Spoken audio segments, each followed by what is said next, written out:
বাঁশ আর বালির তৈরি মঞ্চে চলছে শক্তির লড়াই, নাম বলি খেলা। ৩০ মিনিটের তুমুল লড়াই শেষে রাশেদ বলিকে পরাজিত করে কুস্তি প্রতিযোগিতায় চ্যাম্পিয়ন কুমিল্লার বাঘা শরীফ।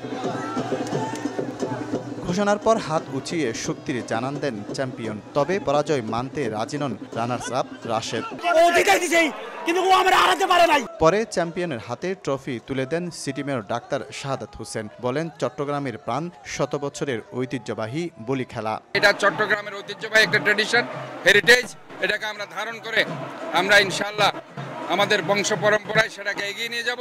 ঐতিহাসিক লালদিঘির ময়দানে এবারের ১১৬তম আসরে অংশ নেন ৯০ জনের বেশি বলি। ঢাকদুল আর বাদ্যযন্ত্রে তালে তালে উল্লাসে মাতেন নগরবাসী। এটা অনেক পুরনো বলি খেলা, আমি খাগড়াছড়ি থেকে আসছি কিন্তু দেখার জন্য। চেষ্টা করি প্রতিবার আসার জন্য, তা আসলে সবসময় হয় না। আমি ২ বার আসছি, আমার কাছে খুবই ভালো লাগছে।